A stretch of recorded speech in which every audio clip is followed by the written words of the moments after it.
We chose to live at the Cherokee Village because it was close by and cheap, one of the cheaper options. We chose a Golden Samsung flip phone as it was the cheaper option among the options in the area. Um, we chose AT&T as it was offered where we lived, and it had the best bang for your buck. Our choice in car was our choice in the car was because it looked cool and it was pretty cheap. And it was this car right here. Let me open it up for you. This one right here, a Nashville Tropons. Pretty old, pretty cheap. Oh my gosh, my friend is playing something in the background.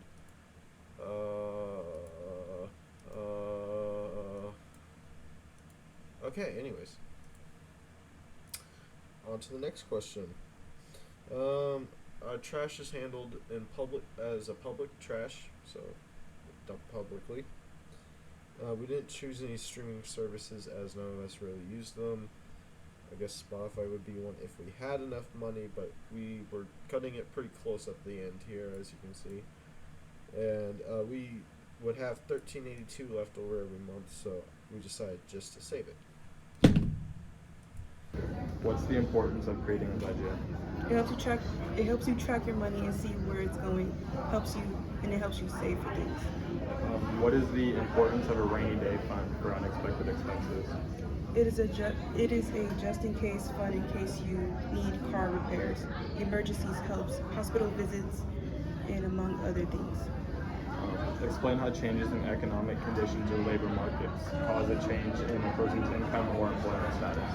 If the job market becomes saturated, then there are not as many jobs, or jobs start paying less. If there is barely any jobs, then people start paying more.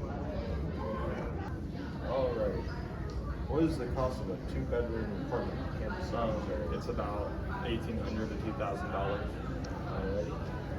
What's the cost of gasoline? $2.60 to $2.8, depending where you are. Alrighty. In today's world, what would you still be writing checks for? Paying for a car in cash or making a down payment on a house. Alright. What do the 3 sets of numbers in the bottom of the check represent? The first group is your routing number, the second is your account number, and the third is your checking number. Alright. Name and describe at least 5 different banking services and how they are used. Deposit. You deposit a check into an account. And loans, the bank loans you money. And overdraft, if you go over in your checking account, the bank covers that for an extra charge. Saving in a saving account, you put your money into an account and it builds interest. Which of these banking services accrue interest and which do not? Loans and overdrafts, saving accounts accrue interest, deposit transferring fund do not. DIC and CUA and other security regulations. They try to keep their banks, credit unions from fall and crashing like they did during the Great Depression. Alright. Compound interest. Which would you prefer to have more? Simple interest builds only on what you put into the account. So if you put $100 into the account and you have interest over time and you get to 110, it would still only apply interest at 100. If you do compound interest, it builds on the money that you get interest on. So if you get $100 and you get interest all the way up to 110, now it's building on that 110 instead of just the 100, like in simple. So I would prefer to have compound interest as it would make the most money over the amount of time.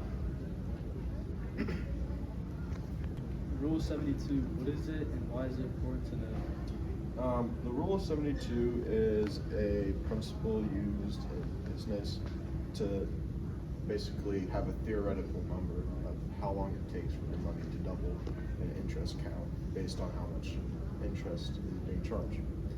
So you take 72, and it's rule for 72, and you put it in the denominator of a fraction, and your denominator, you put the raw number of your interest. So if you have 6%, it would be 6. So 6 over 72 would equivalent to 12 years. That's a theoretical number for 6% interest. It would take you 12 years to double your money. It's important because you can basically calculate in a short amount of time how long it takes for your money to double based on the interest. Go ahead. Who is responsible for your financial well-being and keeping track of your spending and earning? You are responsible because you need to track your spending and your earning and your budget. All right. And what do you do if your debit card or credit card has gone missing or sold?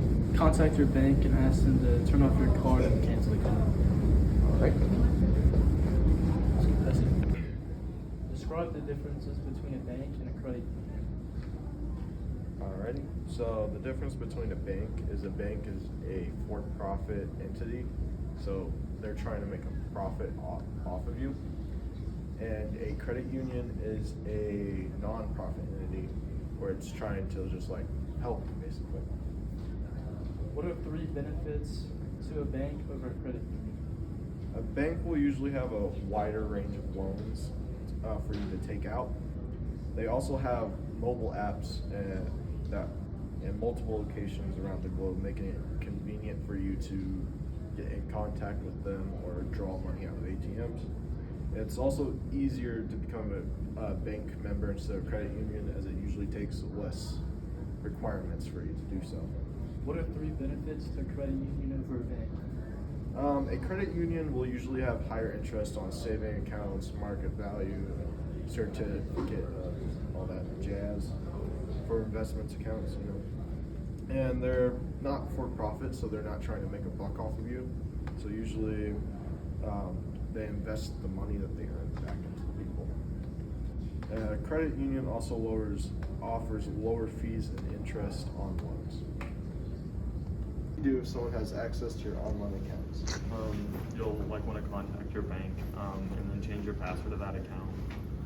If it is through a bank, you can call them and report it as fraud, and they'll change your bank number. It'd also be smart to set up a 2-factor authentication. Hello, this is Michael Chester interviewing Michael Robinson, the product manager of Consumer Commerce Bank. That's correct. Yep. All right. My first question I have for you today is, in today's world, what would you still be writing checks for? Well, in the commercial world, a lot of people write checks for services that happen. I know personally, we actually still write a check to our daycare, which is not really common anymore. But personally, a lot of checks have kind of gone away in the wake of Venmo and ACHs and those types of things. So you see it a lot more on a commercial level, not necessarily a personal level. Alrighty. And who is your preferred banking company to use? Well, I'm a Commerce Bank man, so Commerce Bank is my preferred banking provider. Alrighty. And when putting money into a savings account, do you prefer simple or compound interest? Definitely compound interest. Compound interest is going to take what you earned last month and going to roll it into your savings account balance, and it's going to increase. You're going to earn, if you deposited $100, next month you might have $100.50, and then you're earning interest on the $100.50 the next month. So compound interest is the way to go. Alrighty. So what do you suggest to do when someone takes your credit card? The first thing I would do is, first off, it even happens before somebody takes your credit card. There's a number on the back of your card that you need to write down, store it somewhere. That way, I think there's even electronic services. I know LastPass has like a spot where you can store all of those important numbers. And that way, whenever your card does get lost, you can have that number readily available, call it, get it on pause. Also, you can either cancel it. Also, there's cell phone apps where you can actually pause the, say whether you don't know whether it was lost or stolen, you can pause it, and that way, if you find it later, you can just unpause it and not have to re-input all of your numbers into all of the online places where you buy things. So first thing I would do is write down that number, make sure you have it, and then pause it, then call your number and get it reissued and canceled. Alrighty. And what's the difference between a credit union and a bank? So historically, credit unions and banks are, it used to be that banks were FDIC insured, which were backed by the federal government. Since the past few years, the credit unions also have similar protection for that are federally backed, but also credit unions share their profits with the people that bank with them. So that's probably the biggest advantage to banking at a credit union. Alrighty. Which do you suggest to use? I think it just depends on your goals and the types of products that you need to be invested in.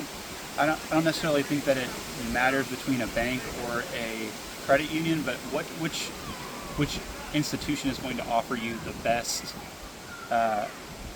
overarching complement of products. So if you want to be, if you're involved in investing, you need a broker's account, or maybe you're a small business owner.